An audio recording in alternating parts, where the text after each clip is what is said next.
All right, there we go. That should be good. This should be good. Hey, look at that. A notification. Always a rare thing.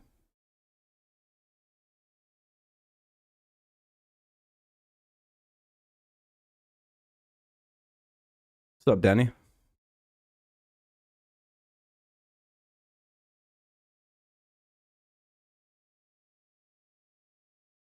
All right. What's up, Donnie? What's up, James? How you guys doing? What's up, Ape? How you guys doing? Oh, you lost to TCU? Oof, that's a bad loss. Oh, man, my nose is bothering the shit out of me. Right away. Be right back. I'm going to go deal with my nose. One sec.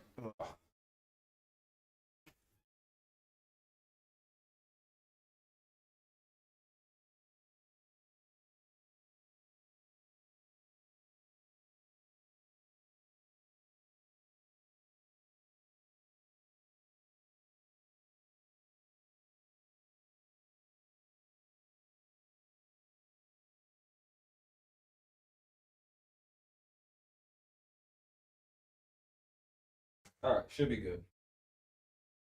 All right, I'm back now. Random question, but you'll be covering... No, I'm not covering that game. No interest in waking up at 9 a.m. I don't think it'll be that bad. What's up, Sims? For the Patriots tomorrow. The Packers offense hasn't been particularly damning.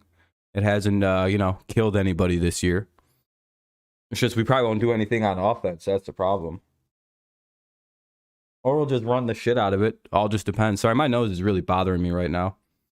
You guys doing pretty good on your pick'ems, hell yeah. I mean, we could get the upset, but it's highly unlikely, I would say, right now. How's everybody doing tonight, though? Hopefully quite well. Having a good evening. Ready for a full day of football tomorrow. We're going to be busy here on the channel. We're doing the Lions at 1, Patriots at 4, then Sunday Night Football. Sheesh. Yeah, I don't know about all that. It's going to take a lot for that to happen. Brian Hoyer's not very good.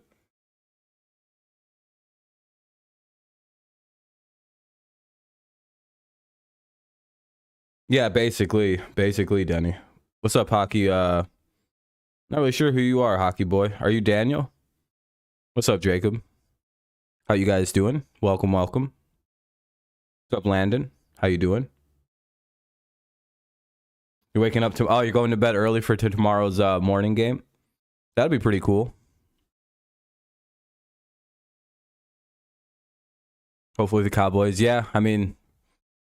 Just can't really make mistakes against Washington. We'll probably get started in like 3 minutes. Give it a few more for people to roll on in. It's only been up for like not even 4 minutes yet, so... What's up, DQ? I got the 49ers. It seems like... the 49ers just have the number of the Rams. Even when the Rams have like way better teams and the 49ers have had way worse quarterback with like what, Nick Mullins. I forget his name. I feel like I'm like naming a comic when I say Nate Mullins or Nick Mullins. I'm like, is that the comic or the quarterback? So I'm like, I don't think that's right. The guy from Cumtown, or is that the quarterback? But like they had a bunch of like Nate Sudfeld and shit was beating the Rams. So like I'm very confident in the 49ers somehow beat it. Just I think the only time that the Rams, we'll get it more into it, but like the Rams only like won in the playoffs versus them. Yeah, if you want to. I don't care. Yeah, I figured that was who you are. But I'm good, man. How you doing? I have to get up early for the Steelers game. That's true. Jags upset, maybe. You got 3 laptops. There you go. Yeah, Lions are in a little bit of trouble this week. They are without St. Brown, Swift, and the receiver. It's not Kirk. It's not Christian Kirk, but it's the other one. The only other really good receiver in the offseason that was available. What happens always, sadly? I'm sorry, I missed something. Oh, yeah, for the Rams 49ers. Yeah, it's just a weird one. Yeah, make sure you get on your fantasy this week. Both Lions' best receivers are out. Yep. Myles Garrett's missing tomorrow for the Browns. That's something we'll be getting into. All right. I guess we could probably get started if you guys want to. You think it's time? We should jump into the Vikings and Saints. Again, there's probably, for this game, it's probably pretty quick pickings once I give you the finer details of what this game's going to be. So it started out, right, like it might be a decent game of Jameis Winston versus Kirk Cousins. But now it is Andy Dalton versus Kirk Cousins. My favorite team is the Patriots, Landon. What about yours? I'm guessing it's the Rams. Looking forward to the Texans-Chargers. Yeah, that should be an all right game. But for the Vikings-Saints, okay, so we have Andy Dalton leading a really battered-up Saints team. Not exactly super reassuring in that one. Saints don't really look as good as they have in years past. They kind of look like they're like fluttering on water. And again, with them not having Jameis Winston and having to go with Andy Dalton, it's really hard to pick the Saints. I'm probably sticking with the Vikings here. I guess I think that's going to be the majority opinion on this game. But I guess there could be an argument that the Saints or the Vikings blow this. But you know what I mean? I don't foresee there being a very strong argument in the other way of this game. It feels like everybody's going to kind of think the same. It's like, yeah, it seems like Minnesota's going to win. I don't really see Andy Dalton doing much against that Vikings defense. I know Jared Goff did good, but Jared Goff also has a good slew of weapons to work with. Something I don't think the Saints have at this current point in time. So, keep your eye on that. Why? What's October 18th? What goes on? If you haven't left a like, by the way, consider doing so. We're all the way up at 7, so most people are. But if you haven't done so, do so. It helps out the stream, gets a few more people in here, yada, yada, yada. Well, I could give a fuck less about basketball. No offense, dude. No offense, Jacob, but what in the world does that have to do with anything we're talking about? No, we'll probably lose. We don't have a starting quarterback. Hoyer is like a coach at this point. What's up, Water? Man, no one really gives a shit about the Vikings and Saints game, huh? I don't give a shit about basketball. Yep. They could start today. What does that mean? I don't have to let anything happen, Karam. Again, he can be excited all he wants, but what does that have to do with the Vikings Saints game?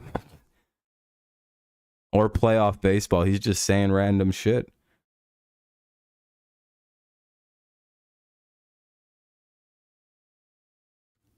Yeah, this is a pretty normal game. I guess it's kind of prime time because it's 9:30, but it's kind of like British prime time. So, plus again, Andy Dalton's a questionable situation.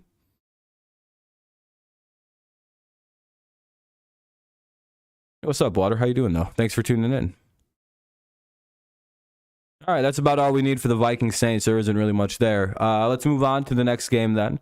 We have the Browns and the Falcons. That's a pretty solid affair. Not really. It's the Falcons. So, though I will say the Falcons have looked a lot better than like years past, having played a decent game against the Rams and winning their last game. Though they almost kind of blew it against the Seahawks. It was kind of seesaw-y, but they did win the game. So that's, it's always impressive. Meanwhile, the Browns are dealing with a bit of an injury to, of course, Myles Garrett, which is that puts a big slap on the defense a little bit because I think they're without Clowney and without Garrett this week. But again, I don't, with the way that their offense has performed, as Landon just kind of pointed out, their offense has been playing very, very well. Brissett hasn't really missed a beat coming in and playing, so there's nothing really in this Falcons defense that like indicates to me that they can stop the Browns' offensive attack with Chubb and Hunt and just being able to throw the ball around. So I don't know. I don't really see what the Browns defense is how the Falcons defense is going to be able to stop the Falcons. I could still see the Browns secondary putting the clamps down on Mariota, by the way, without the good pass rush. So cool. We're not really talking about the Giants right now. He's a bad quarterback, but yeah, that's true.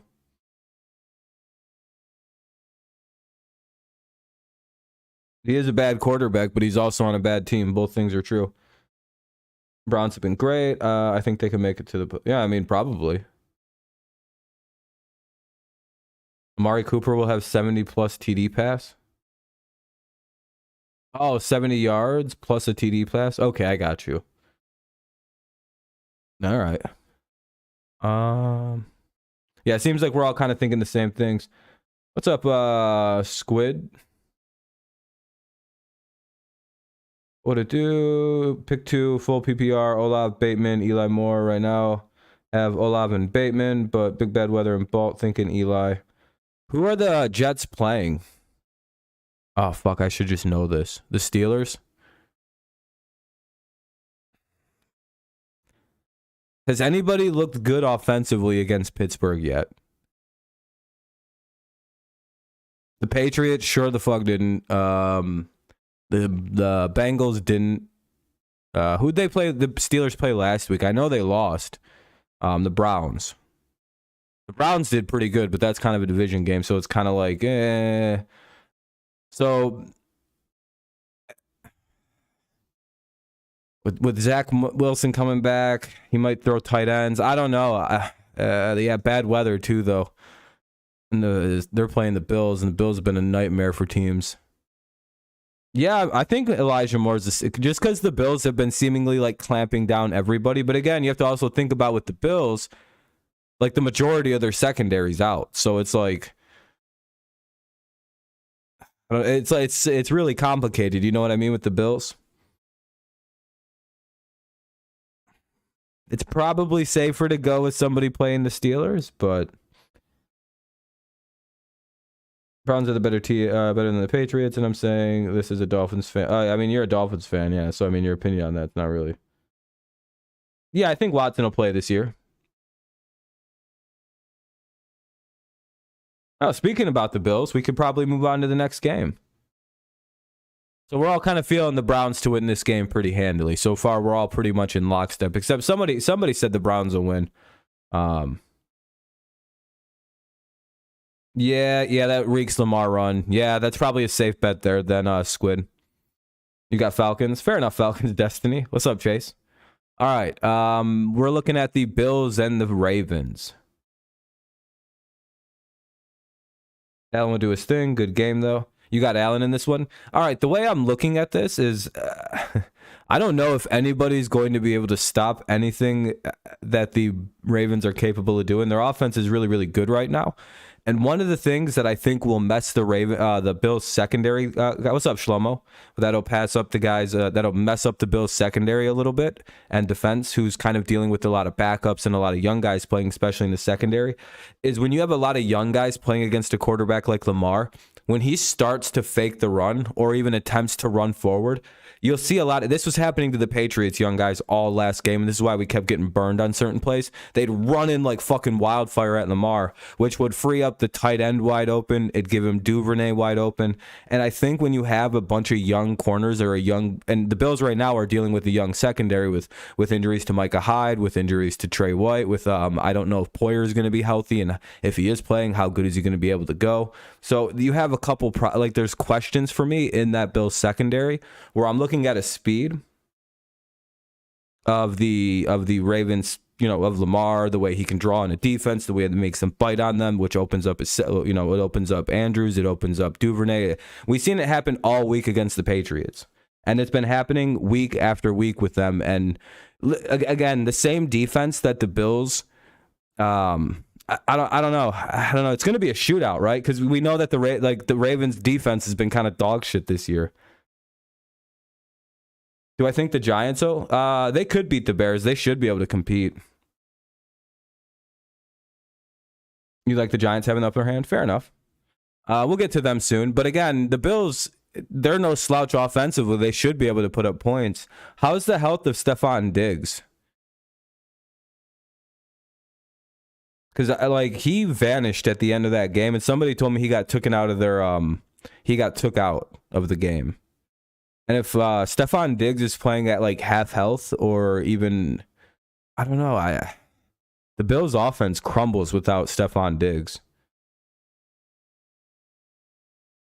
I feel like that's going to be an X factor, and I don't know how healthy he is, because unless he played the whole game and literally just vanished at the end of the week or at the end of the game in the biggest moment of the game, last drive, then I don't know how the injuries to him have gone so quiet. You're not being ignored. I literally read what you said. You think the Jets will win, and I read your statements on dudes saying words. What was I saying that's incorrect? That Lamar doesn't make the defense bite, that opens up his receivers? What's wrong with that statement?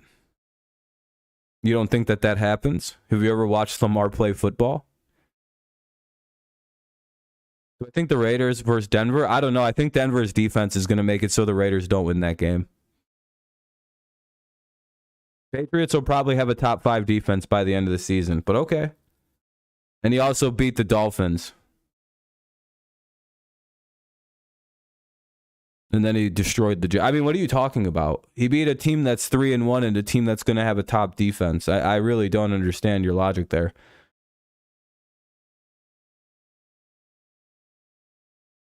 Yeah, Lamar knows how to play football. And that's why I'm leaning on the... Again, that's why I'm thinking the Ravens win in this kind of upset game against the Bills. Plus, someone said it's going to be bad weather in that game, and I don't really think the bad weather favors the Bills. They don't tend to play very well in bad weather, if we can all remember. Again, they're a very heavily reliant pass team, and because they don't have any good running backs.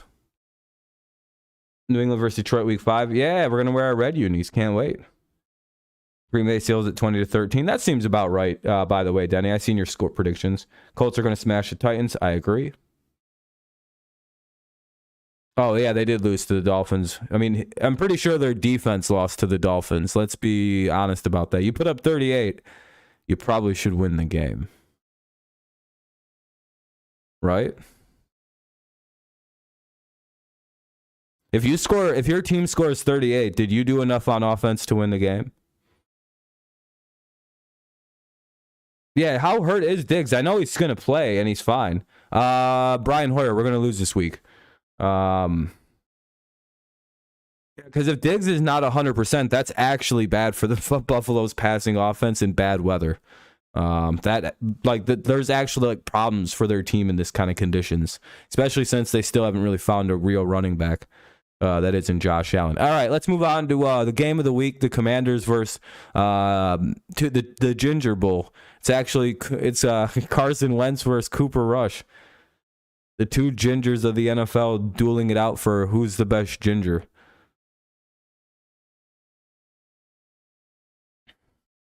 Yeah, we could snake a game versus the Jets. They're fucking garbage.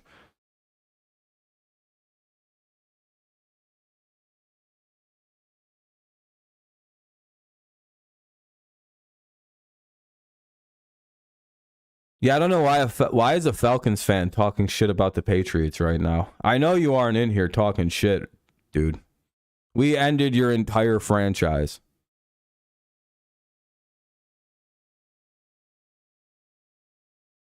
I hope you're talking shit lightly, because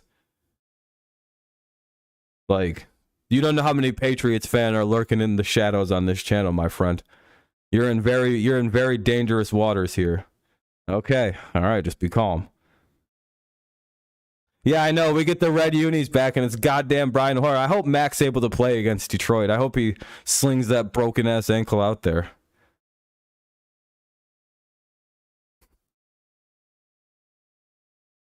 But, all right, so it's the Cowboys and Commanders. I'm kind of leaning towards the Cowboys in this. In 85? Oh, yeah, 85. That's true. We got destroyed by the Bears. I wasn't alive for that, though. We wear them week 13. Yeah, Max should be good then. Detroit and Bills Thursday night. For the Reds. Who's wearing Reds on what? I don't. The Bills maybe.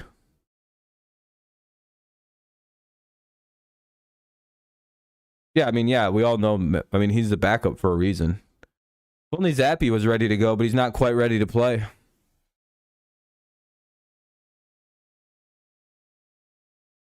I wasn't talking to. Oh yeah. I think so. I see what you're saying now, Donnie. Detroit and Bills for the ones. What's up, Joe?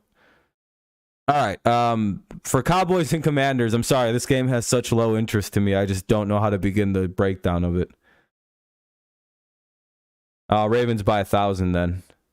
Yeah, I know. My attitude on this is the Cowboys are playing really good defense.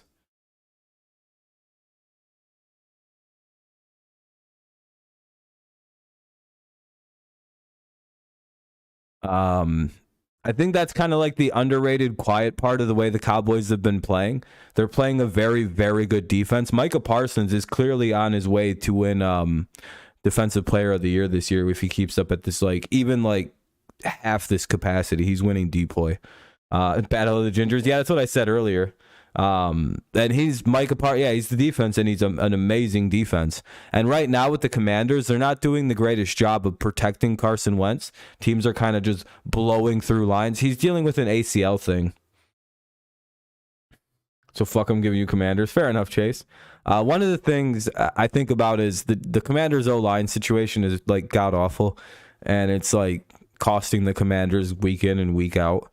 And again, if they hadn't had like the craziest, luckiest walk-off win versus the Jaguars, we'd be looking at a 3-0 Jaguars team and a 0-3 Commanders team. So it's literally like they got lucky and fluked out a week 1 win. So this Commanders team is even worse than their record indicates. And the Cowboys are just kind of winning on a prayer. You got the Ravens beating the Bills. Yeah, that's kind of where I'm leaning right now. I haven't really seen a reason to not pick the Ravens or switch off my Ravens pick. All right, this is the first game where I might actually have to make a switch because someone's going to have to explain to me why I should keep the Lions pick, because boy, oh boy, are they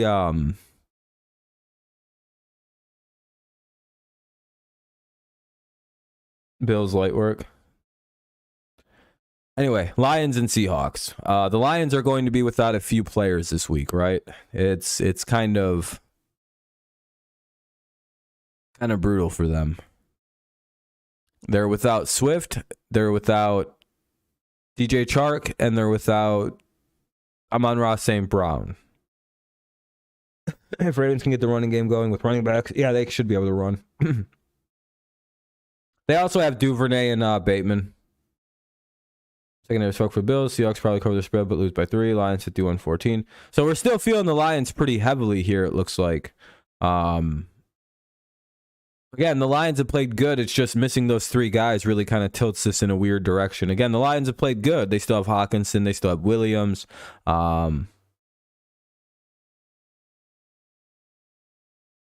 There's a reason, by the way, if the Lions were playing a better team, they probably start all 3 of those guys. But they've determined the next week, at least this week, they can sit all 3. I don't think next week they can afford to sit St. Brown and DJ Chark against the Patriots. I don't think you could pull off a win like that. But I think this week you can afford to sit some guys and and still win the game. I don't know. Seattle's just an underwhelming team. They let my favorite situation is when they let Geno cook and they still lost this week.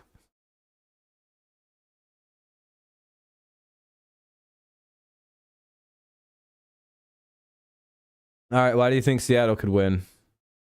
I don't think Geno's very solid. He's a good backup quarterback, or like a good emergency quarterback, I guess. But yeah, I don't think he's really a starter though. We're on the Seahawks and Lions. I haven't really changed any of my picks or really deviated from my pick'em video. Seahawks? No, Falcons did, right? No, the thing, yeah, they still have Josh Reynolds there. They still have, yeah, there we go. Right now the Browns are. Why do you keep trying to ask gotcha questions? Like I have some weird bias and I don't understand where my team is. This time next year, ask the same question. Detroit O-line will dismantle that front seven for... Yeah, pretty much. Tom Kennedy. Okay. Oh, Tom Kennedy gets to play this week. Why wouldn't you say your team? Because I'm not biased. Got to root for the Ram. Goff eats. Does Goff play good against Seattle typically?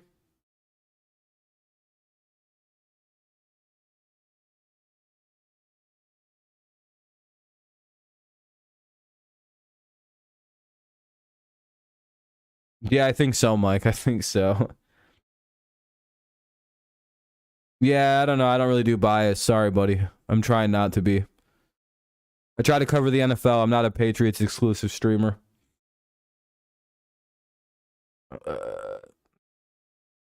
Yeah, completion percentage when you're throwing 4-yard passes is kind of an overrated stat. I think Mitch Trubisky has a really high completion percentage because of shit like that. Lions don't choke again. True, JJ.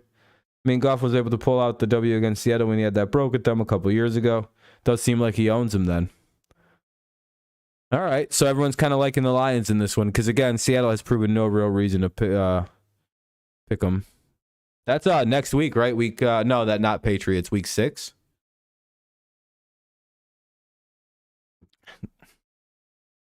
JJ's a fan of every team at some point.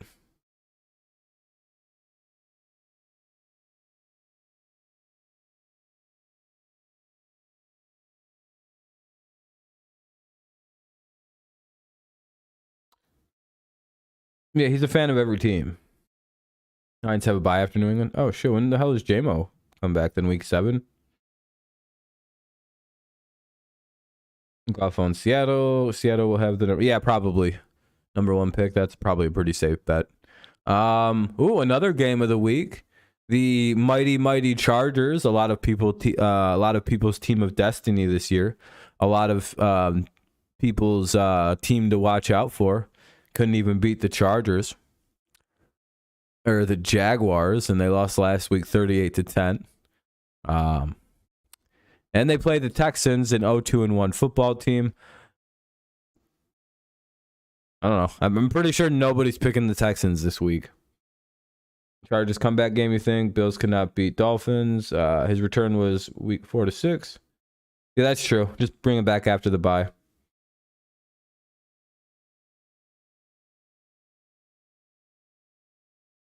I don't think anyone picks the Texans. Oh, wow, Texans. Oh, no. By the way, I'm allowed to talk shit about the Chargers and the fact that they're not performing well because the exact reason I said that things will fall apart for the Chargers is happening because it happens every year.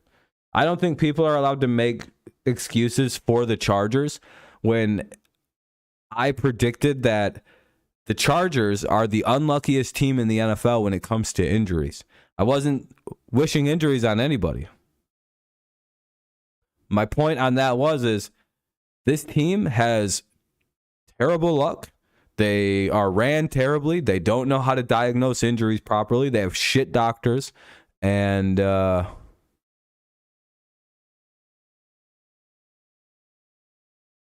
because I evaluated the team before the season started and said they're going to have a bunch of injuries at key positions where everybody's going to make excuse. The exact same fucking thing I predicted for the Chargers, like in August, is happening right now, by the way. You see all these people making excuses? You guys said I was crazy, by the way. The regulars here on the channel have convinced me that nobody was saying this about the... Look at all the excuses being made for the Chargers. It's crazy to me. They're underperforming, I'm sorry to tell you. If Justin Herbert's good enough to step on the field, I don't want to hear about his injuries.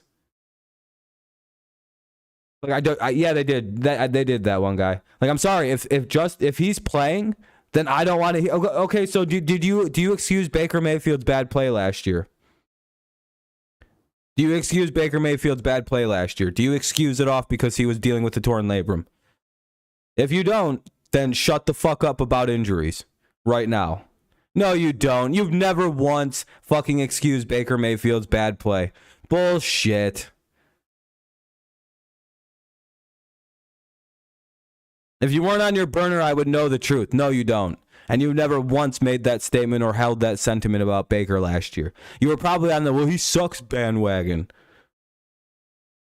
Yeah, if he's on the field, don't make excuses for him. That's the actual sentiment in football. That's an unwritten rule.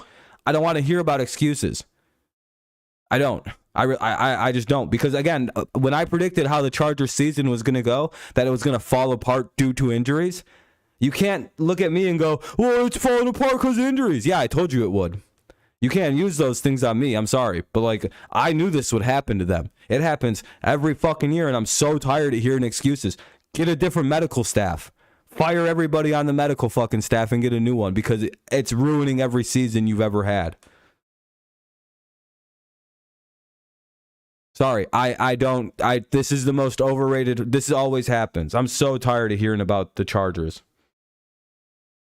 Oh, they're so good, but they're always hurt. Yeah, every year. Maybe they need to change something. No, keep it going the exact same. You know, they still have the doctor that deflated Tyrod Taylor's lung when they gave him a fucking painkiller injection. He's still the head doctor. And you mean to tell me I can't predict the team's going to suffer bad injuries? Oh, yeah, I can. Until they fire that guy, that's a shit show and a half for the Chargers. And they will be a bad football team because they mismanage their players' health consistently. Yeah, I think having a better medical staff would fix them. 100%, like 1,000%, yeah. Okay, so look at the way Hunter Henry, for example. You know how Hunter Henry was one of the most injured players ever while he was on the Chargers? You know he played in 17 games as a number one target for the Patriots? What's the difference? One team has elite medical staff. One team has a guy who stabs dudes in the lungs on accident and pops the lung.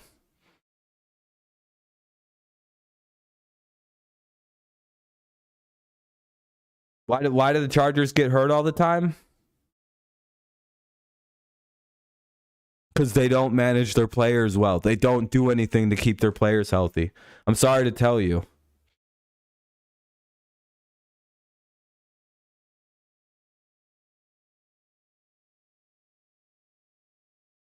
I'm sorry to tell you. The Chargers need to hire a new medical staff. It's not football. It's not football when like it keeps happening year in and year out with the Chargers. They need to hire new people. Like, I'm sorry. It's just like I could predict. Dude, I predicted this level of injury to them, by the way. I might have even predicted who was going to get hurt for them. Like, it's like that easy to just run it down with the Chargers. Like, it's literally like they're a bad ran football team. And to say I can't predict that they're going to be bad because of that is crazy to me. But they'll beat the Texans because the Texans are somehow an even worse ran football team. If they're healthy, they're a playoff team, yeah, but again, they're already fucking... It's already started. It's week 3. I mean, week 4. I mean, and they're without Bosa, Slater, Herbert's hurt. Allen's dealing with something. I think Eckler's dealing with something again. J.C. Jackson's not been able to practice because his ankle surgery didn't go as good. It's just it keeps compounding, you know. And those are like high impact players. Yeah, I would be. I would be saying fucking fire your medical staff. Do you know what I say about the Tigers this year when everybody got hurt? Why the fuck haven't they fired that fat bastard medical staff of like? Yeah, when a team keeps getting injury, no, Matt got hurt in a freak accident. The Chargers have suffered a like fucking 90 team injuries a season for the past like decade.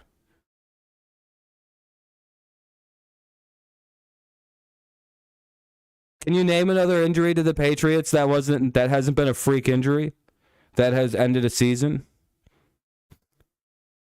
The Chargers are like slip and fucking break 9 vertebrae. Like, dude, like there are players that point out how bad the Chargers are ran. You don't understand. You don't know what you're talking about here. Like, you don't understand, like, there's like preparation they like training staffs can do, like put players on hydration regimens, put players on vitamin regimens to control like soft tissue injury. Like, there's a lot of that happens that compounds that leads to bigger injuries. And we're seeing that with the Chargers, probably because they don't focus on dehydration in Los Angeles. They probably don't focus on making sure this vitamin is up to scale, that vitamin is up to scale. Like, they don't do that. 100% they don't. Probably next week. No, he's dealing with an ankle injury that isn't recovering because the Chargers have shitty fucking doctors associated with the team. Again, you do know the Patriots like medical staff is from like Harvard, right? Patriots got a bad Really? Harvard doctors? Okay, that's a new one. No, it does guarantee less injuries. 100% it does. 100% it does. Listen to Kendrick Bourne talk about it. Kendrick Bourne literally talks about this, why he was always injured with the 49ers. Then he goes to the New England Patriots and doesn't get hurt ever last year, despite being used more and playing more and getting the ball more than he ever had in San Francisco. Do you know why? He talks about how the way that they handle player, like the player management in New England versus a team like the 49ers, where they just don't give a shit like New England does. There is actually things teams can do to keep their teams healthy. I know it's crazy. I know proper hydration seems like a crazy way to not get hurt, but you don't know anything about soft tissue or anything like that apparently. So I don't know what I'm debating with you about. You have no idea how the body works. Well, you think you could be dehydrated as shit and just get hit and nothing bad happens? You won't get, like, there's no higher chance for injury if your body isn't running at perfect stasis? Do you really believe that?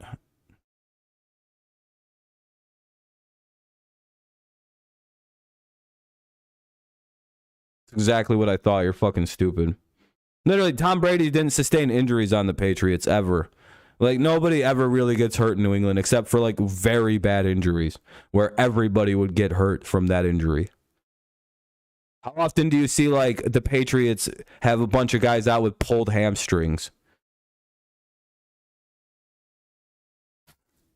Bad obliques. You know what I mean? Like, it's just not a common injury in New England. Oh, wait, yeah, it might be sometimes on their 38-year-old players that are managing long careers up there. Anyway, let's move on. This is a dumb topic.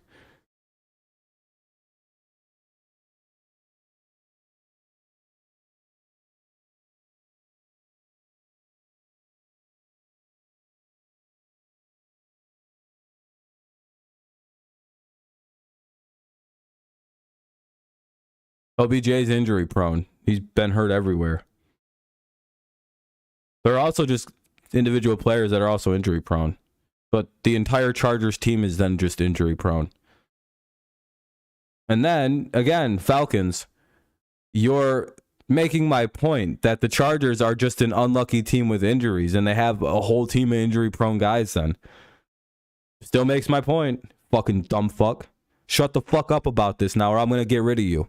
You're already on thin ice being a fucking Falcons fan, and I have no reason to keep you around here. You're a loser at heart. Go choke on something. That's what you're good at, right? Remember how when you guys blew a Super Bowl in historic fashion, you guys then went on to blow every single regular season game until you got rid of Matt Ryan?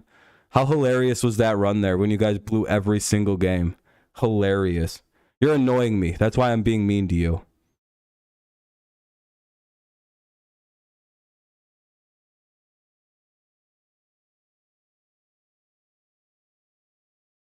You're not making any good points right now, Falcons fan.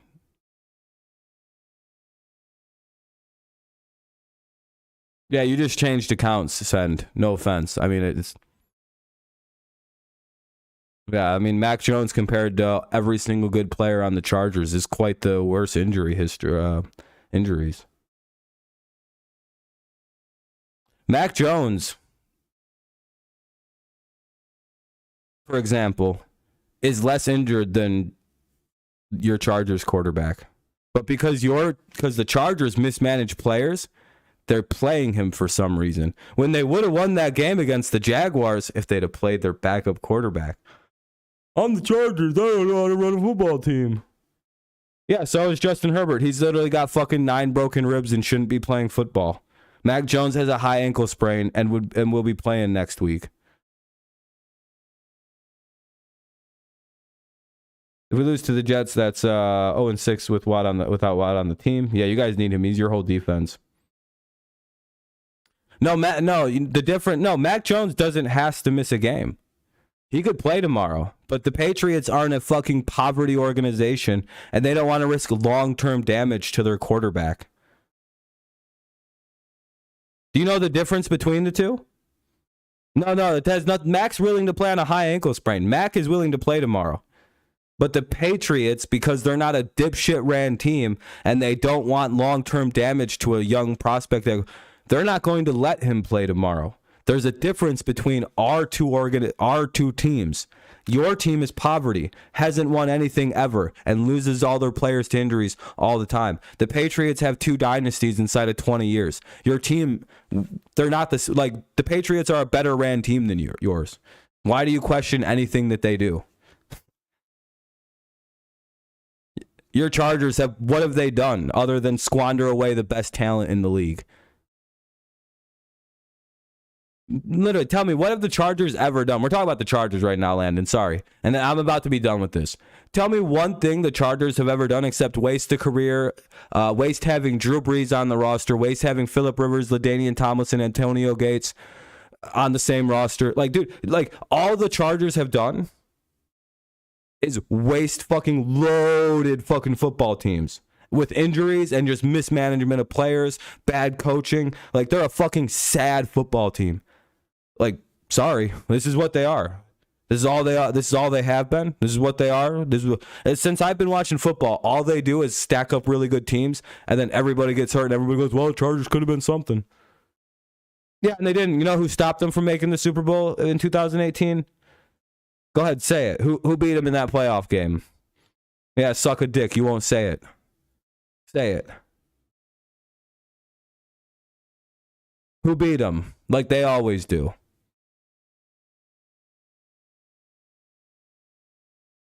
Who the fuck beat them in 2018? And then who won the Super Bowl that year? Oh, the Steelers. Yeah, that's a goddamn lie. Who beat them in the playoffs?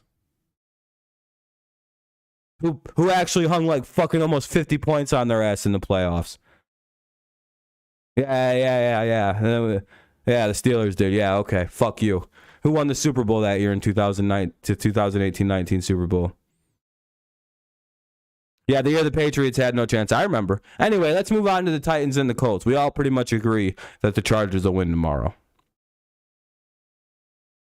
Dude's coping so hard right now. Look at this dude. I'm sorry, Landon. Yeah, we won't bring up the... That was probably one of the worst. 2018 and 2001 just makes Rams fans go, how the same team fucking twice? Brady almost straight started a whole career versus us and almost ended. What's up, Alex? He almost went full circle on this bitch-ass league. I really thought he was going to go full circle that year. My actual preseason prediction was Rams versus Patriots Super Bowl. And Patriots win and Brady hangs it up. And I was like, that's a good full circle. Only in Super Bowls, though. It's like the Giants and the Patriots. In Super Bowls, Giants just win. It is what it is. I fucking hate the Giants. Anyway.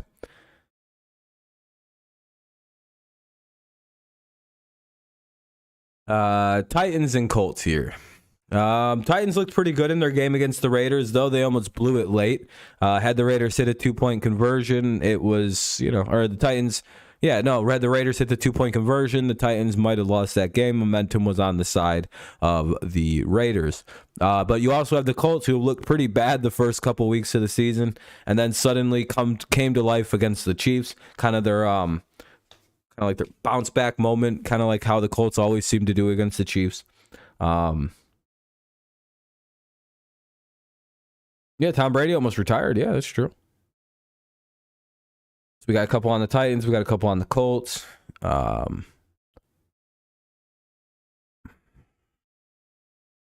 I picked the Colts to initially win this game, but I could be convinced in either direction.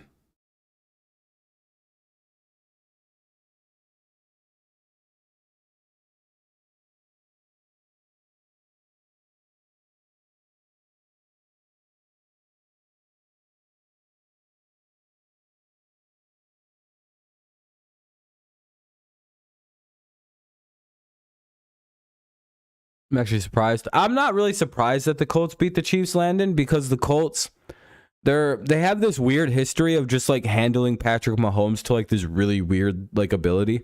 And they play the Chiefs extremely well. If you look up their past few meetings, even if the Colts lose, they kind of seem to like come back around and like play the Chiefs really well. The Colts, for some reason, Mahomes plays like absolute dog water against the Chiefs or against the Colts. I think it has something to do with Frank Reich and yeah, and it's one of those things where the Titans, I think they benefited from playing the Raiders. They haven't looked good all season. Like Tannehill doesn't look good. He doesn't seem to have any real chemistry with the receiving core that he's got now.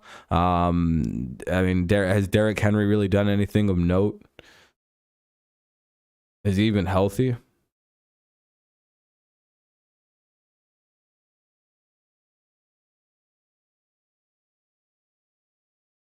It's kind of annoying. You're just going to start spamming dumb shit. So I don't know. I think a lot of people are leaning Colts. Some people thinking King had a good game last week, didn't he? Who's King? Who is King? I'm sorry. I'm not really sure who King is. You keep bringing up King. What position does he play? If you tell me he plays like corner, I'm going to tell you I think the Colts are running the football anyway. Plays running back. Okay, yeah, you're not gonna beat the Colts just running the football. Oh, King Henry. Oh, I thought you were talking. Okay, you gotta say like Henry or something. I'm like, what are you, King? Like Kevin King? What player King are you talking about? I was taking the last name. I was taking the nickname very literally for a last name. That's my fault. I don't know. I don't think you can actually like beat the Colts with just a run game though. I'm probably wrong. The Titans have been winning the shit out of these games recently between these two, so here's to me being wrong again. I can't switch my pick just because I know I picked the game wrong, and I'm looking at the Titans going, that's probably the right pick.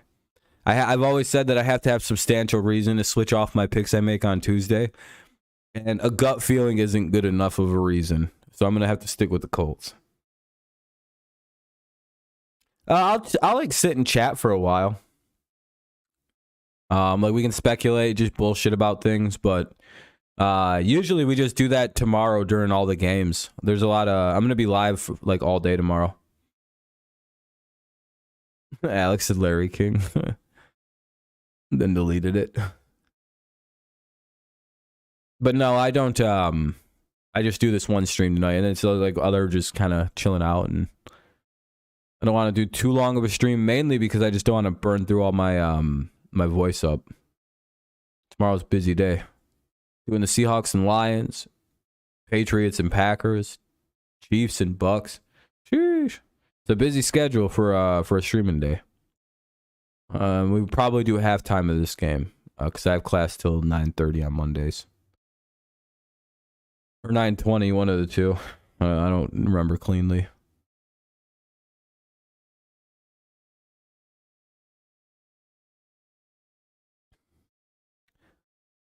So yeah, that's I'm kind of going Colts. So yeah, some good prime times. Those are two really good ones.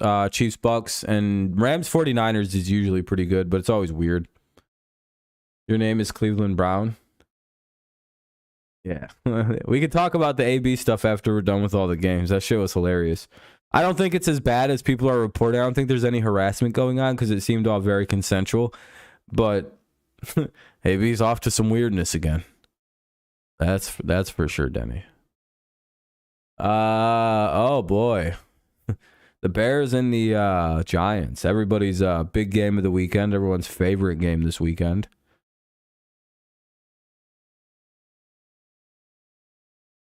I can't even show the pictures on stream. They're that fucking wild, dude.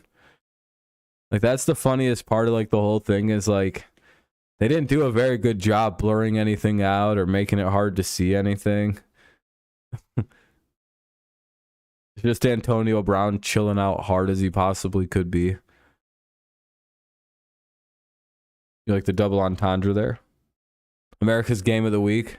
Yeah, this is the game everybody's been dying to see. I like how Alex and Denny both said the same thing. Giants. Okay, a lot of Giants. I think I'm the only person going Bears in this one. All right.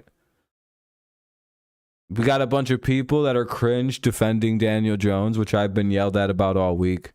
Do you guys want to hear one of the craziest things I've ever had to deal with? Wait, posted what, Chase? I'm sorry.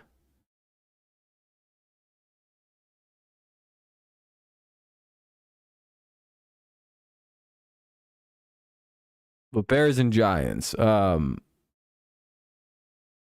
It's not even defending Daniel Jones. Is it defending Daniel Jones?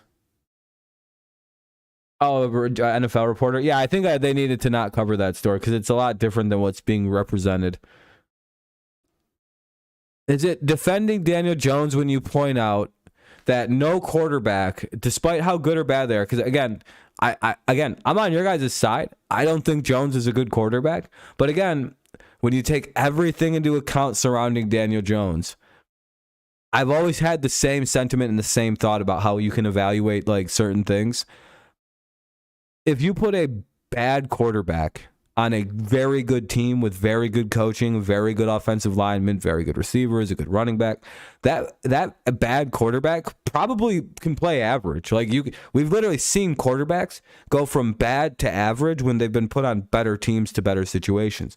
Immediately what comes to mind is someone like Ryan Tannehill, right? You take him from the depths of the Miami Dolphins and Adam Gase, you transport him over to the Dolphins or to the Titans. He's thrown 37 touchdowns when Derrick Henry was at his like peak. You know what I mean? Like when you give a guy, like you can turn a bad quarterback into an average one with the right teams, but you can make an average quarterback into a bad quarterback if you take away good coaching, you take away good receivers, you take away good talent, you take away good offensive line, running back, and you keep changing the offensive system they're in every 4 or 5 years. Like Daniel Jones may be a bad quarterback, that is true. But it is also true that this dude has not been placed in a situation to succeed at all. Like not even once has that kid been given a chance to succeed in the league. And you guys got to admit that that's also true. Like both things can be true.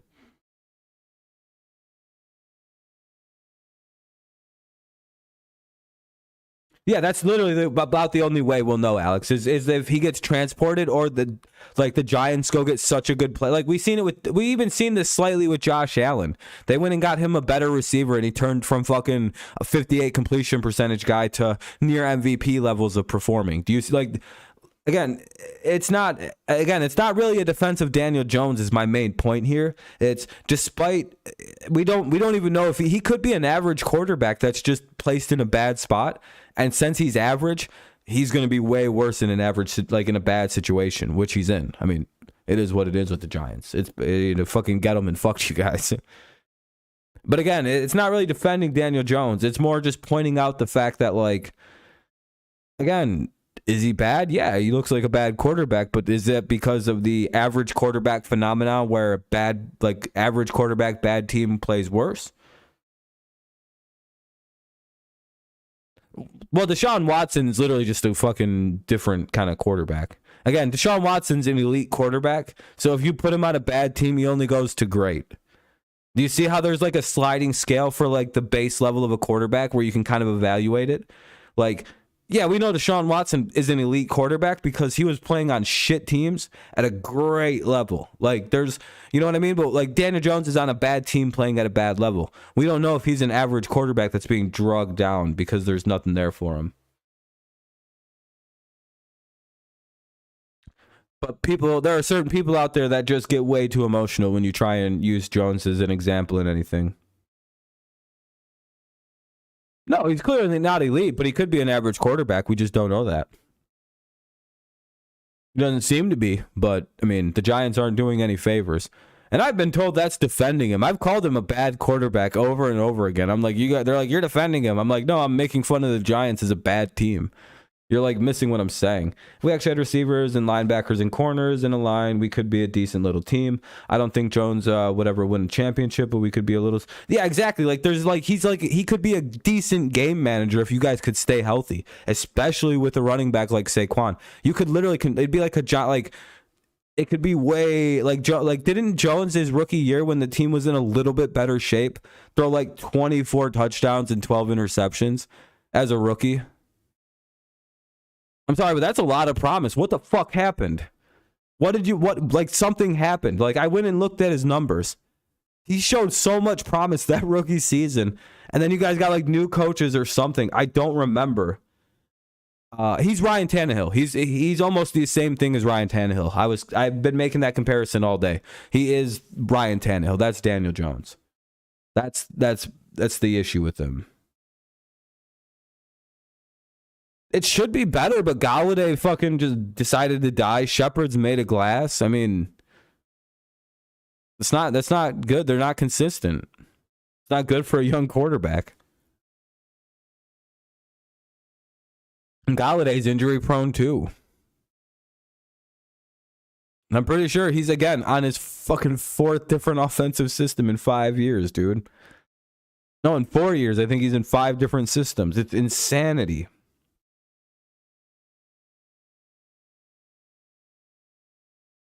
But again, I'm not trying to defend the guy. He's just not. Most quarterbacks would not do well with the Giants right now. That's why I think the Bears are going to win. I've liked what I've seen out of the Bears. Surprisingly, they're not very good. But again, I don't know. I'm probably going to get this one wrong. And it's mainly just because I decided to just pick against the Giants so they could win, I guess. With Tom Brady? No, you guys don't have an offensive line. He's 45 years old. Robinson already hurt, 5'8", redundant receiver. That basically Tooney without the rap career. Yeah, basically. Stafford should be in the Hall of Fame for making Golladay look like it was Sims. Yeah, I know, right? Giants fans hate Matthew Stafford probably even more now from if fucking get him tricked up. Yeah, I don't know what's going on. The Giants are in a weird spot. I think Dabo's trying to establish a culture really hard right now. I don't know. I'm going to stick with the Bears. Giants will probably win. I feel bad about a couple of these picks, but again, I don't know if the Giants are ready for Justin Fields, the sensation. Bears are going to quickly become one of them teams that just don't pick. Sean Payton should be in the Hall of Fame for making Watson, Winston put up. Yeah, that was pretty crazy. David Wrongway Sills and Richie James are top receivers. Let's go. Yeah, I mean, a lot of rookie quarterbacks do.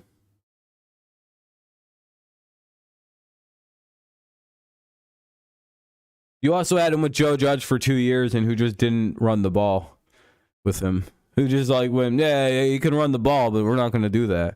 For some reason. Despite everybody finding out this dude's got like fucking 4.6 40 speed. For some reason, for 2 straight years, your head coach just went, we're not going to do that. And it's like, wow, way to not utilize like half of your quarterback's best ability. That's stupid. Why the fuck is he not running more? I'll literally never understand why the Giants don't have like 1,000 quarterback runs incorporated into their offense. Dabo's getting it slowly going. But it's like, why can he not run? Why are there not more RPOs and Daniel Jones just taking the ball and running with it? Fuck him. Like, study Lamar for a little while. Figure out how he does it, dude. He's like literally almost as fast as Lamar is. If he learns how to run the ball, he could actually be a very dangerous threat at quarterback. It was fumbles, which are very common in young quarterbacks. But he has a fumbling problem, actually. He threw 12 picks. Not that bad for a rookie. But his fumbling problem is actually quite a problem. This is actually like a weird game of the week that everybody's excited for coming up next. We'll advance forward. Giants could win because their defense is absolutely cracked this year, too. It's really good. Very underrated unit. Kind of like how the Broncos have an underrated defense, and I think the somebody else that's played like weirdly good defense all year, but they're like not getting the credit. Cowboys.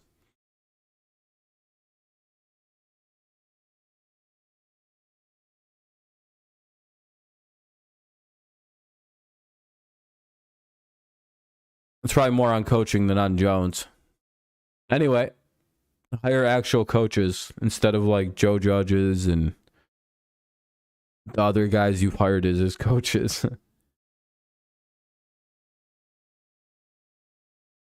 Yeah, because Dabble and them finally realized we got to let this kid fucking run around a little bit and like use his fucking ability to run to kind of like, ground things a little bit. But yeah, I hope I don't know. He's not a good quarterback.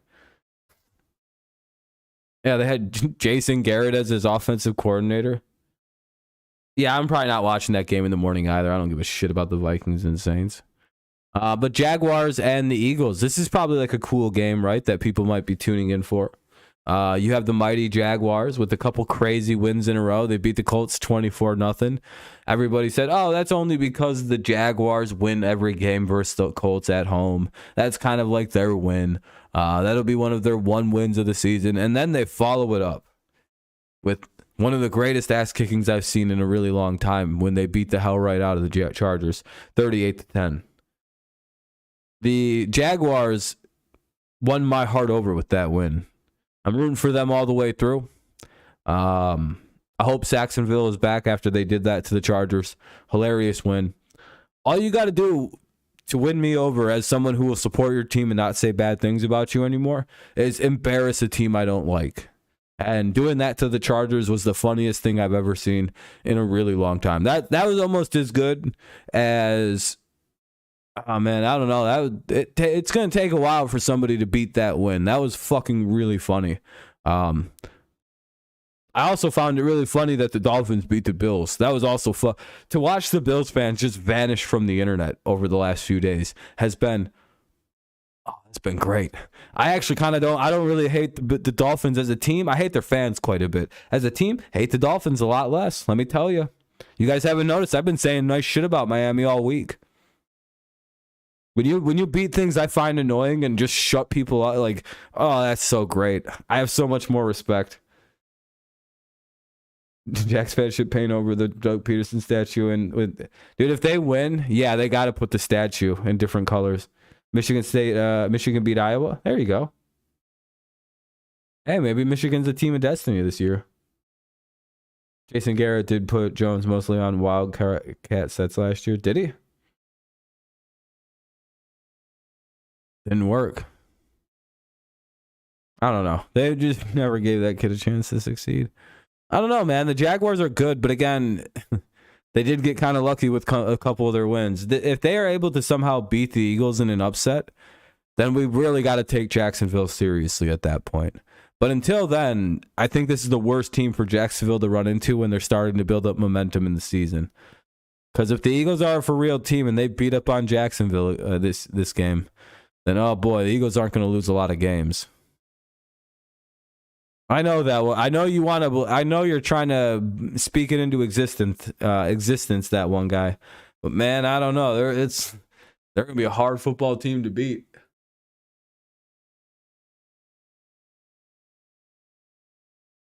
Their offense seems questionable at times. They seem to get the ball a lot because of their really good defense, but their offense doesn't score as much as they should. Well, I mean, they're playing the Jaguars, so this wouldn't really prove anything.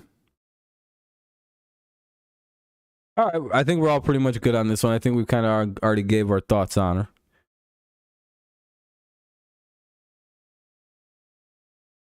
Damn, Alex.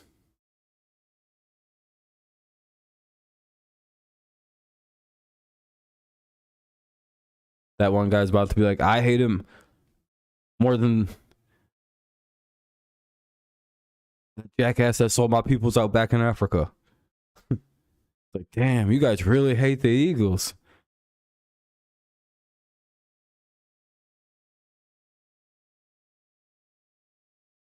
What'd they do to you guys? Oh, no, I'm just kidding. I understand the hatred. I have no use for the team we're about to move on to in a second.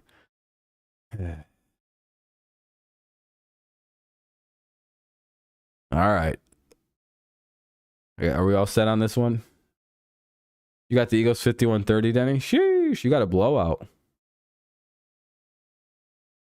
All right, let's move on anyway. So, it's it's the super exciting game of the Jets and the Steelers. The Steelers won't have Watt, as that one guy pointed out, and Nathan pointed out earlier. Yeah, it's going to be in Tampa. Yep, they should be able to play. It's a funny joke. I appreciate it, Alex.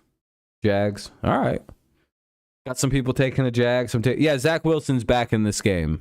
The momfucker himself. The motherfucker that is Zach Wilson. I got the Steelers by 21-10. Jets ain't shit. Until they show me that they're actually a good team, I don't pick the Jets. They're a bad football team. There's no reason to pick them. I'll pick against them for every week of the regular season. And you know what's funny? I'll get it wrong only twice. Maybe 3 times at most.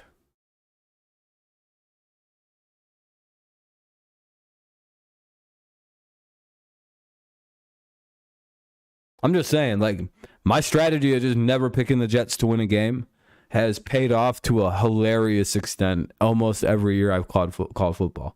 Now, you could try to convince me the Jets have looked good the last couple weeks. They haven't. They're not a good football team. They made all of them expensive signings to look like the goddamn Jets again from the same fucking last 5, 6, 7, 8, 9, 10 years. Don't they? Do they look any different than last year?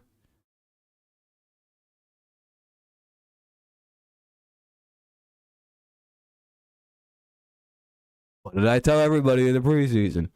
The Jets are going to sign a bunch of really useless fucking players, and they did. And they're going to not sign players for chemistry's sake and what fits their scheme. Their owner is retarded. He's a retarded man.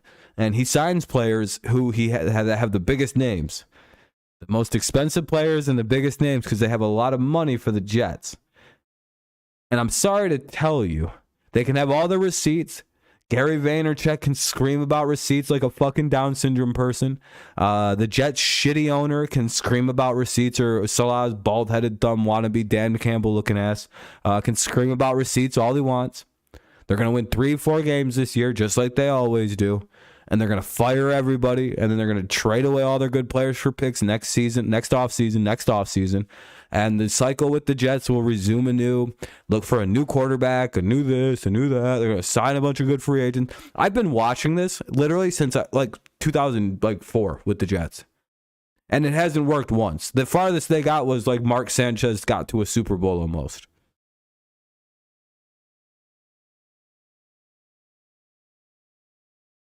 Oh, the Jets fans, yeah, they're brutal. They know no shame. That's why Gary Vaynerchuk was screaming about receipts after his team won a once in a generation game and a fluke win. Like, no, why would any Jets fans have any hope after the way they won that game versus the Browns? I'd be like, oh fuck, we're gonna have a bad year. Why? Look how we had to win this game.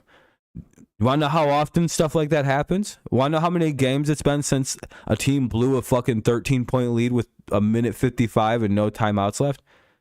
It's happened once in 2,000, like 300 games. And people try to tell me that the Browns, that was a sign that Jets were a good team is because they won that fucking fluke game.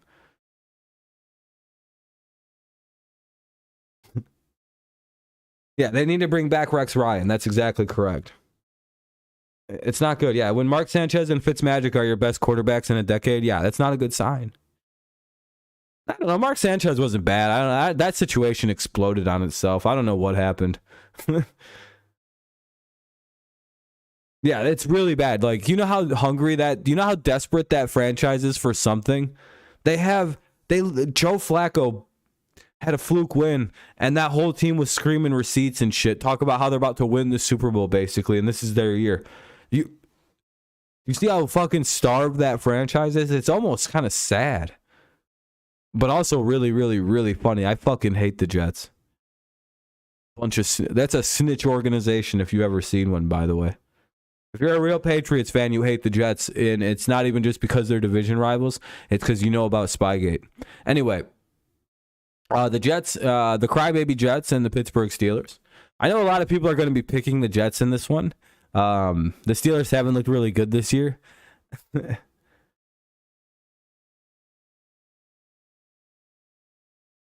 Yeah, he's going to get fucking smacked up by a bunch of better coach football teams as the season goes along. And that's what I predict in this game, by the way. I have the Steelers winning this game coaching wise. I think Salah is going to get it's almost why I think the Lions are going to lose to the Patriots next week. For the Lions and Patriots, I think it's going to be a coaching affair where one coach is coached into making mistakes and fucking blows the game for his team. I think that's how the Patriots are going to actually beat Detroit. I think Dan Campbell's going to make way too many dumb mistakes against the Patriots and blow the game. And it's kind of a similar thing here, where I think Salah is going to make a lot of really dumb mistakes against a coach you can't like make mistakes against, and Tomlin. It's like, and they can strategize a win in this game in a similar way as to the way the Patriots beat the Steelers. Yeah, that Panthers-Cardinals game, I'll talk about that in a second. It shouldn't be that hard to pick. It should be Cardinals, but there's also a fun fact about that game I'll share with everybody in a moment. He's a wannabe Dan Campbell, though, too. Yeah, Mike Tomlin's a Hall of Fame coach, whereas Salah, he could be good, but he seems like he's trying really hard to develop a personality, and it's like, dude, just worry about the team. You pick the cards. Go Ravens, go Vikings, go Dodgers, Warriors, Dogs, and Rangers. Okay. You like all the good teams, JJ? Hell yeah. I only like good teams, too. That's how I roll.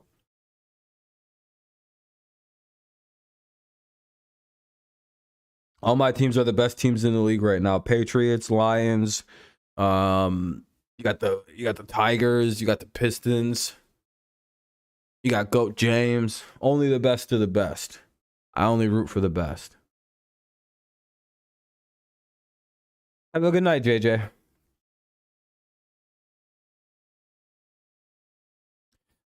Anyway, regarding the Panthers and the Cardinals, do you guys want to know the last time the Arizona Cardinals beat the Carolina Panthers? It was 2013. I don't know if that changes anyone's opinion on this game. It has in mind, I'm staying strong with the Cardinals. Fight on, little Kyler Murray. We're rooting for all 2 inches of him. He's a very tiny man. Have you guys seen Kyler Murray? Like the actual unedited TV pictures that the TV people don't want you to see? Do you know that Kyler Murray's actually CGI sized to look like just a smaller man than he really, or a taller man than he really is? Real Kyler Murray size. All that's just CGI. Where is he at? Where's little Kyler Murray at? Where's the real Kyler Murray? All these stupid fucking fake images, dude.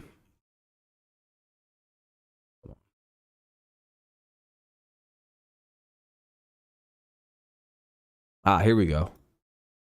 Look, these are the real pictures. These are the stuff that the liberal media doesn't want you to see about Kyler Murray. You didn't know that, did you? Here, I'll show you the doctor. You can see what's photoshopped on it. What looks more natural? This one? Or this clear Photoshop?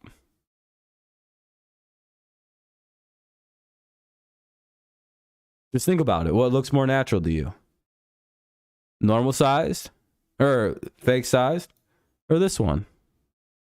That just, everything fits him better in this. It looks more like swagged out, like you're supposed to be. And then, of course, the famous one. Here's the fake image of Kyler. What's up, Fat Tater Chip? We're breaking down the liberal media way Kyler Murray's portrayed versus the real way he actually looks. See, here's a proof that he's a little guy. Here's the fake liberal media way, and then here's the real Kyler Murray. And here's the real Kyler Murray. I'll eventually expose the fake news media about this.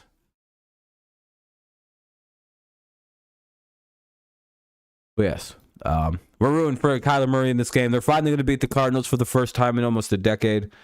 Panthers 30-18. I just want Baker to bounce back. Yeah, I want Baker to be good too. This sucks. He might just be a bad quarterback. Giants, Knicks. Yeah, it's a sad life. At least you got the Yankees if you like them. But what's up, Fat Tater Chip? How you doing tonight? Yeah, Kyler probably should have went and played baseball, but he's really good at football, so it's been fun to watch. I hope he doesn't get hurt though. You know, no bullshit. Him being like 5'9", 5'10" scares the shit out of me every time I see him get hit. Same with like guys like Drew Brees and all of the little quarterbacks. I don't like watching those guys get hurt. Like Tua and all of them. It scares the shit out of me because it's like, oh, that's what would have happened if I would have been able to play quarterback. I'd have gotten severely injured. Glad I got hurt in high school. Glad I was blessed with no athletic ability whatsoever because guys my build don't really make it that far in the NFL without a bad head injury. Oh yeah, he gets hit hard, dude. He gets his ass beat on pretty good because he's small. My bitch ass wouldn't have made it in the league because I'm a fucking 5'10" pocket quarterback. Those dimensions don't really. Well, see, if I wouldn't have gotten hurt, I could have hit like 6 foot, and then I'd have been able, a little different. Yeah, I'm gonna stick with the Cardinals. I don't know. The Panthers just offensively have been like really like piss poor, and until they played like another bad team, they weren't really able to like generate anything. So if the Cardinals can like generate like any kind of defense, they should be able to just kind of win this game. The Panthers again, if the Panthers were like doing things with offense and just kind of having bad defensive collapses, then it'd be like, yeah, I could pick the Panthers. But right now, it's kind of hard. Oh boy. You know, whenever I think about how bad that Mac injury was, look at my hand. This isn't natural. I can't stop this.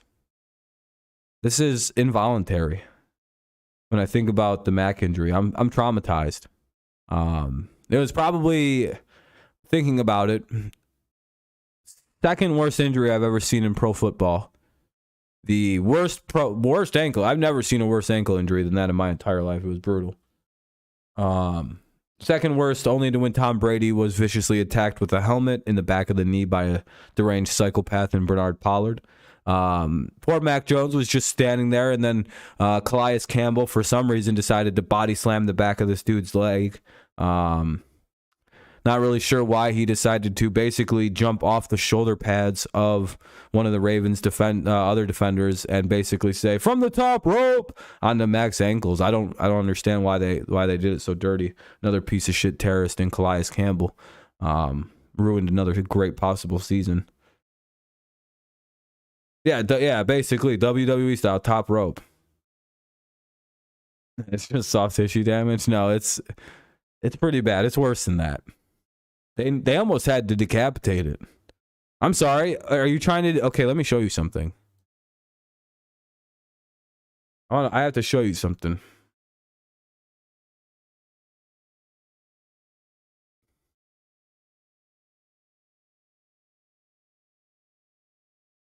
You tell me that this is not that serious of an injury. All right, let me show you something. What do you call this? Oh, it's not letting me zoom in on the picture. Fucking piece of shit. Look at Mac's face right here. All right. That's someone who's pretty sure he's getting his ankle chopped off. That's how bad that injury was.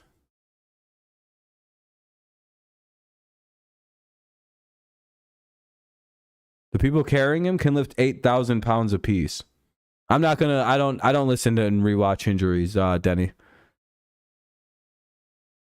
I don't like pain. But the Patriots do play the Packers this week, and we have to move on.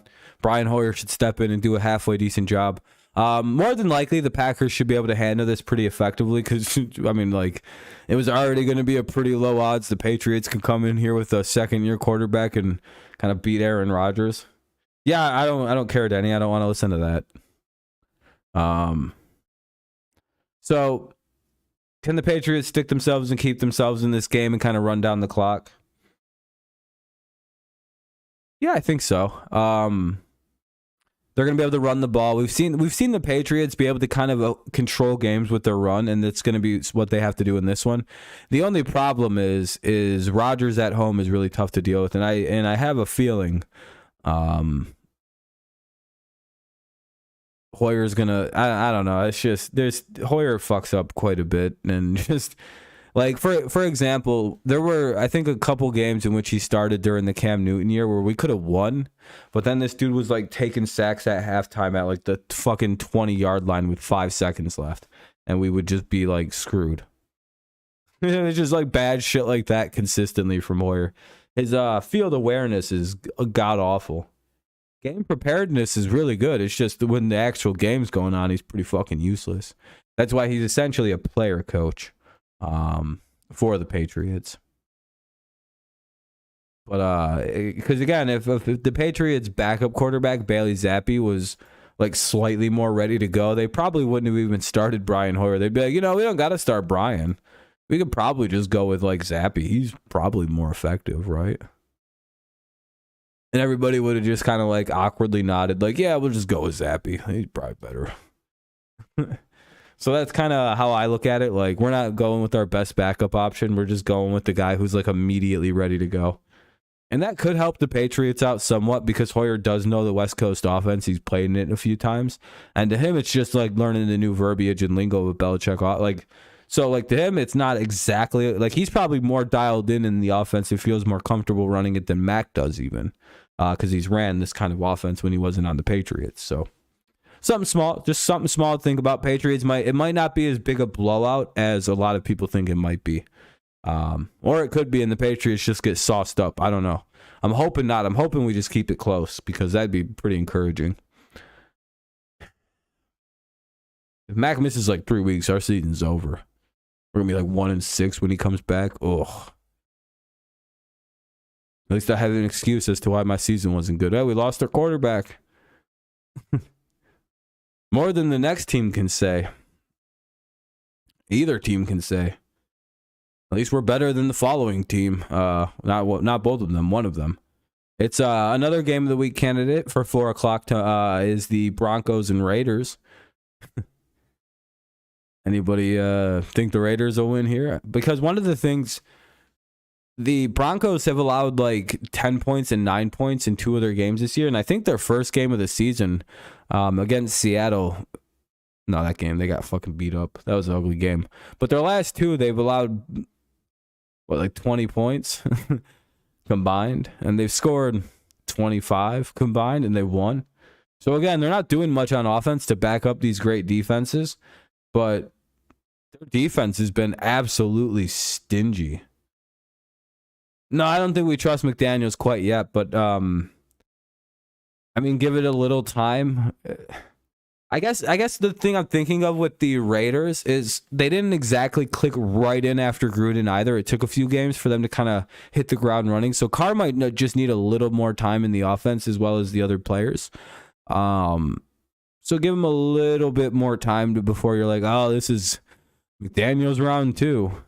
It probably might take a little bit more than 3 games to kind of establish for veteran type players a whole new offense, another whole new scheme, a whole new everything with McDaniels coming in and having to teach a lot more. And you could see where that could be a little bit slowing down. And I think that's also another reason why the Broncos should have an advantage in this one. Yeah, the Broncos offense has been shit. Yeah, but they're one of them offenses that I know they've been bad, but would you actually be that surprised if the Broncos came out and scored a bunch of points on the Raiders? Really stop and think about it. If they drop 30 points on the Raiders tomorrow, is that a game where you'd be like, what? Or you'd be like, oh, look at the Broncos offense finally woke up. Or would the second thing be more the way you'd react? Or would you soy out and have no idea how they finally scored? No, you wouldn't be shocked if the Broncos scored a bunch of points. Not really. It'd be more along the lines of, oh, look they finally started scoring. They do have good there's no, it's literally new offensive scheme, first year head coach, new quarterback, first time this quarterback's never not been in the same offense. There's a lot that's actually like going on there that people really kind of just like sweep under the rug. Should Wilson be playing better? Yeah, he's playing like complete dog shit, which is hilarious. But again, they're winning games. They're doing just enough on offense, which is sometimes what you have to do to get through the bad times of offense. And the defense is doing what they got to do to keep their offense in it. I don't know.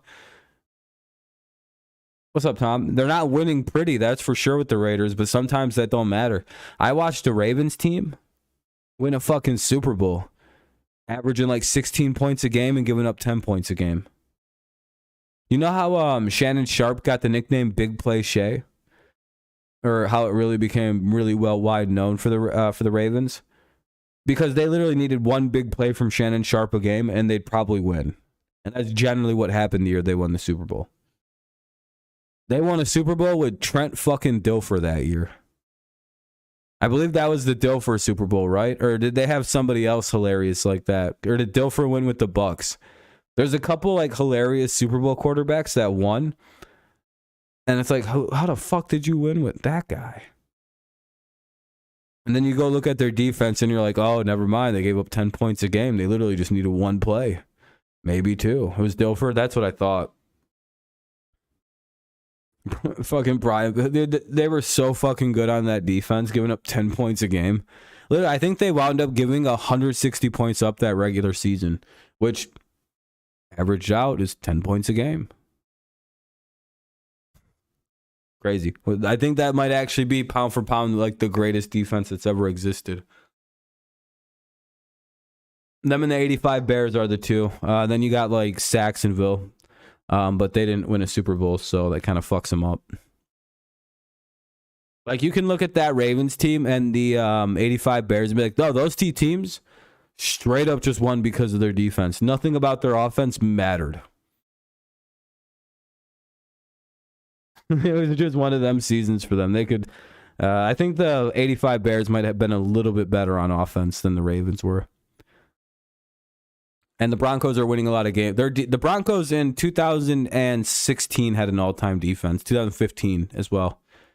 They dragged that, like, 2001, something like that. I think it might have been the 00 Ravens. Yeah, I think so. Young Ed Reed, young Ray Lewis. Rod Wood, I believe. Woodson or something like that. Woodson. I can't remember his last name. McMahon was cocky. Yep. Too bad McMahon's was kind of bad. But anyway, that's why I'm kind of going with the Broncos. Really good defense that it kind of seems like they're under the radar. Something to watch out for. So, what do we got next? We got the Chiefs and the Bucks. Oh shit! This is probably game of the week. If the Bucks actually, so do we know if Godwin is healthy this week or not? Has anybody kind of figured that out? By the way, thank you to everyone who's left a like. We're doing pretty good on those. I see we're up over 15. That's awesome. I appreciate y'all. Thank you very much. It's always good for like these kind of like hangout streams where we just kind of like bullshit around. Plus the viewership's way up tonight, so I appreciate everybody tuning in and chatting and whatnot. And hopefully I said what's up to Tom. I hope I didn't skip him. I think I did. I should have. But I've been kind of in a talk zone, so I apologize. I'll just Google Chris Godwin really quick.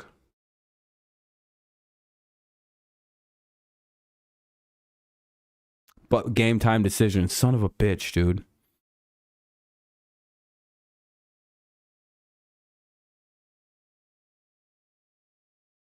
Yeah, game time decision on Godwin. Yeah, I just looked it up too. What's up, Daniel?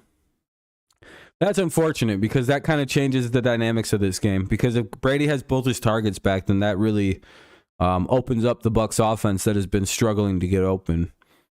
I'm not changing my pick from Bucs, but you know, the stronger argument can be made for the Chiefs as like Mahomes does seem to own Brady in the regular season. So I could see why people would be picking the Chiefs. But then again, you got to remember that the Bucs are going to have a lot of pieces back this week potentially. So keep that in mind. They will have Evans back 100%. He's going to be even healthier too because he got a week off to kind of, get a little to get right, if you will, if that's the right term.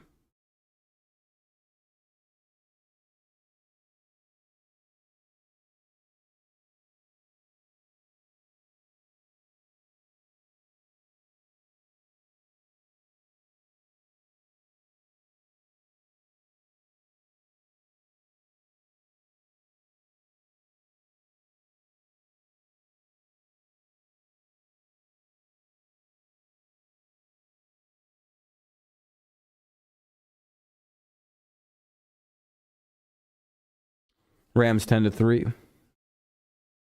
Yeah, I don't know. I'm thinking about with this Bucks and Chiefs game. Neither team has looked like world beaters like they have in the past, but the Chiefs have looked a little bit. I don't know. They're both 2-1. I don't know. It's like they both kind of like stumble out of the gate. Neither team is like historically like a hot start team. Like the Chiefs appear to be kind of going as more into that, like just start capable and get going, kind of start your engines up and then power your way into the end of the season. And we kind of know that's how Brady operates. So, you don't really expect early season Tom Brady in a year where he, doesn't have anything crazy to like worry about. Like I don't know if I'm explaining this right. It's hard to predict either team based on the way they perform early in the season, specifically because of the way that their teams typically perform. With the Chiefs, they kind of did the similar thing last year with the slower start. And then with the Bucks, or specifically more Brady, he's kind of just a slow starting quarterback. I don't know. It was always like that in New England, too. Restart my device here.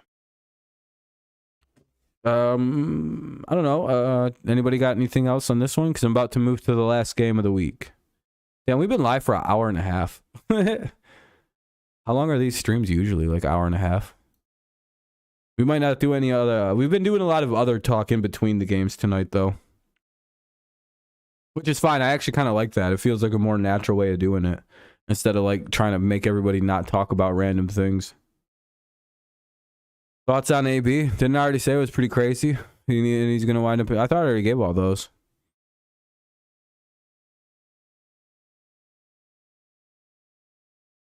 Somebody told me, Denny, that you saved the picture and unpixelated it.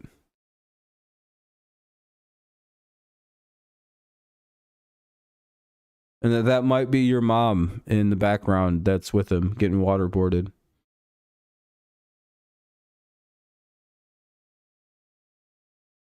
And he's like, fuck you.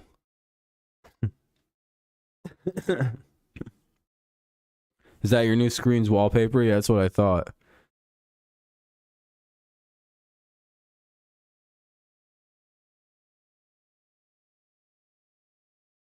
It's my favorite picture, no cap, bro.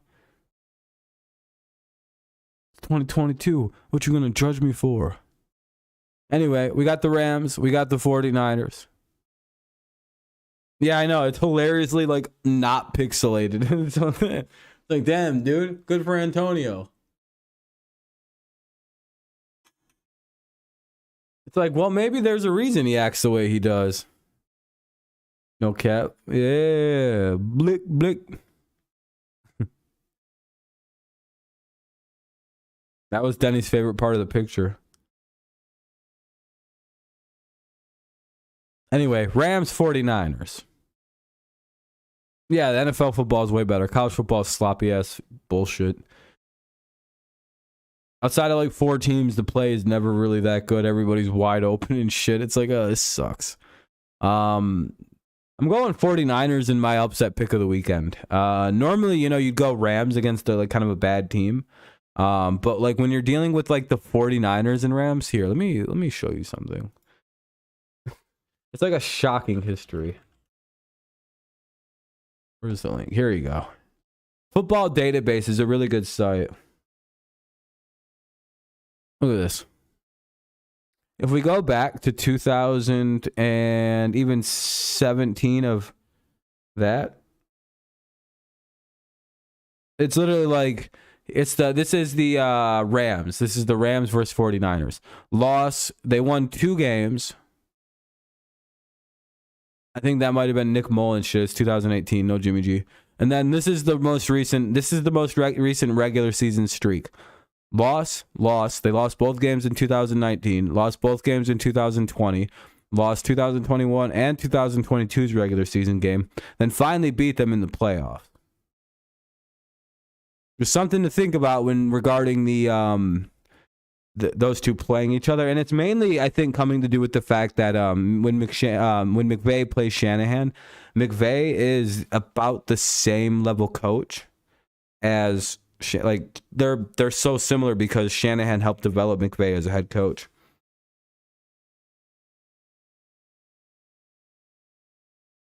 Yeah, there's just certain like weird things. Plus, like I think it's more than that. Even Fat Tater Chip, I don't even think it's like a divisional curse. I think it comes down to the fact that doesn't Sean McVay come from the Shanahan school of thought? Like I'm pretty sure McVay is a like disciple of Shanahan over in Washington. So like when McVay starts thinking of like strategizing, he's thinking in a very similar vein to Kyle Shanahan. Like they think very similarly. You can even see they run very similar teams almost. The Rams just have more money than the 49ers are willing to spend.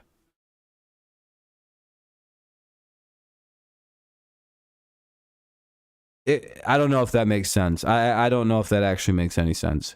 In my head, it makes a lot of more sense than the way I'm presenting it, because it's like, yeah, well, why the hell wouldn't the master know all about what his apprentice is fucking thinking? He's like, and we've seen it presented in the results of the stuff.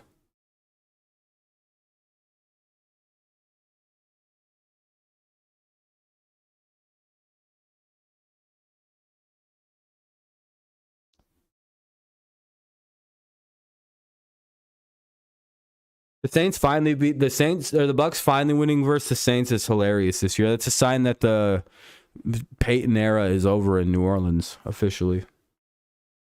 Yeah, the Mike Shannon coaching tree. Yeah. So yeah, it makes sense. Here we're like the same team playing each other. Yeah, it's literally like when you watch the Rams and 49ers, it's the same team fighting. But, like, the fucking 49ers can win with way worse teams than the Rams can. And if you go look up some of those teams, it's like, how the fuck were the Rams losing those games? Oh, okay. It's a coaching thing. And it is. By the way, it's a coaching thing.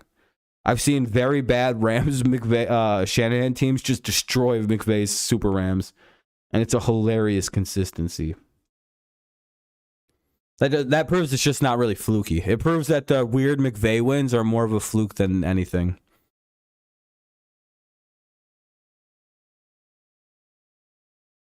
So I'm sticking with the Rams or 49ers. Kind of a crazy pick the way the Rams or the 49ers have performed, but the Rams haven't played that great either this year. They're starting kind of slow. Yeah, LaFleur, Mike McDaniel, both successful. Yeah, it's not a bad tree. And they all kind of call games very similar to Kyle Shanahan, if you look at it.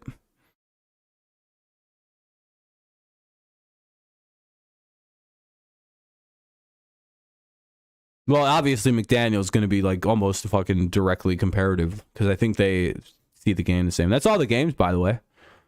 Do we have any crazy news? No.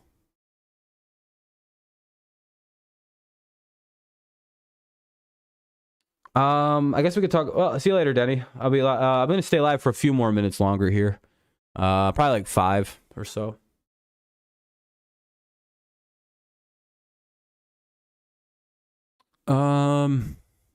The NFL is instituting a new rule, by the way, about wobbliness. If a player, let me just pull it up. It might be easier.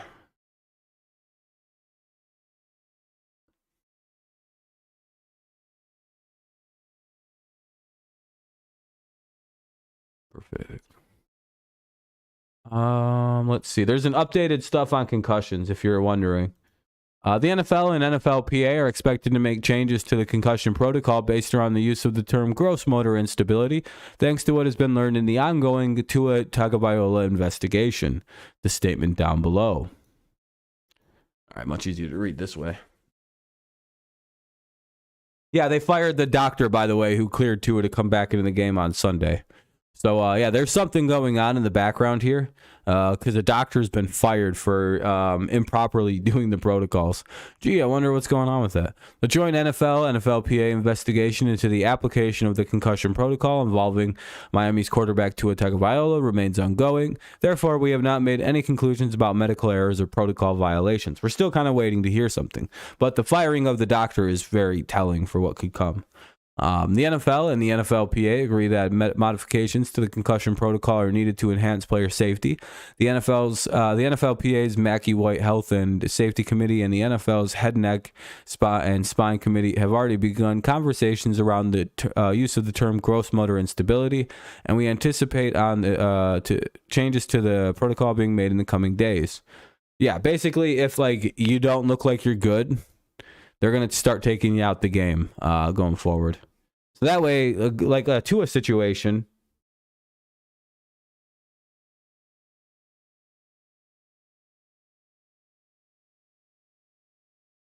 Ugh. Wrong channel, boss. We don't do politics.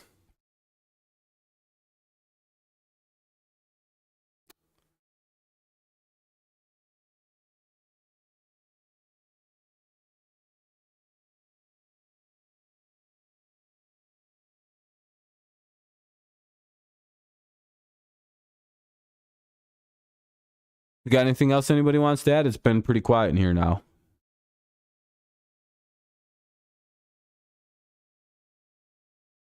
Again, I'm going to be live all day tomorrow, so I don't mind ending a bit early. Plus, I got some stuff I want to... Oh, shit, I mean to close myself out. Cool. Anybody got anything? Anything that feels important to talk about?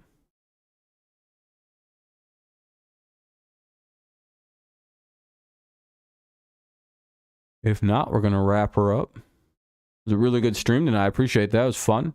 Got a bunch of likes. What do we have? Like 18, 19 likes? 20. Sheesh. Hell yeah, let's go, Pats.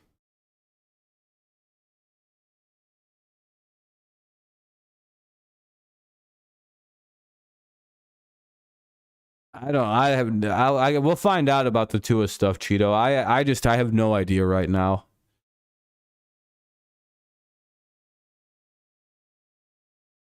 Yeah, I'm taking off. I got shit to do tonight. Got a lot of shit to do. I'll still be up for another couple hours. I gotta read. Get some stuff done. Just power through what I gotta power through. So that way I can just be all finally done with all the work I gotta do.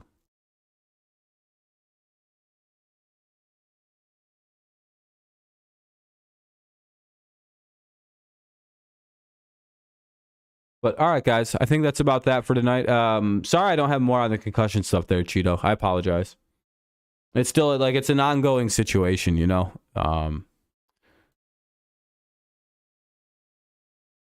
Them firing a doctor seems really weird, though, in my opinion. It seems like a doctor getting fired hints at something much larger going on. But I'm pretty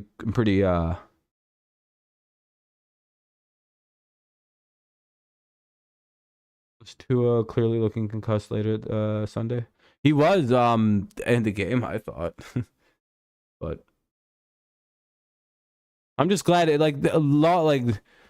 the only positive thing to take away is that he didn't like die from second impact syndrome because he was so misdiagnosed.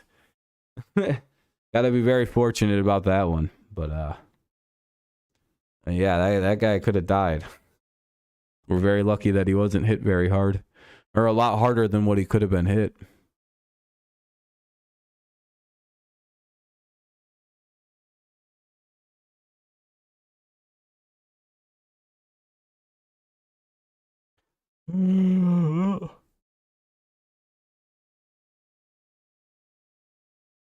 All right, though, everybody. I'm going to get out of here then. Fun stream, fun night. I appreciate it. It was fun to go over the games. Hopefully, we're pretty good on our picks. I'm hoping to go 15-0 tomorrow. Or, well, 14-0 because there's 2 primetime games. So, 14-0, so. All right. We'll be live starting at 1 o'clock. Then we got the Patriots at 4 o'clock. Then we got Sunday Night Football at like 7, 8 o'clock. Or well, 8 o'clock. So games all the way through tomorrow. It's going to be one hell of a marathon for me. So hope to see you there. At least one of the games, whether it be the Lions, Seahawks, Patriots, Packers, or the Sunday night 49ers, not 49ers, Bucks, Chiefs, Bucks. Yeah, again, the hit was the contact was the issue, not the hit. I think it would have happened with anybody really getting him in a decent way. So, all right. Well, I'm sure I'll talk to you guys tomorrow about football all day long. So I'll see you guys then if you tune in. If not, I'll see you when I see you next. Tomorrow's a busy day. Hope to see you around. Have a good rest of your evening. Go Lions, go Tigers, and of course, it's always go Patriots. I hope we get a couple wins tomorrow. Jesus. All right, see you guys. Bye-bye.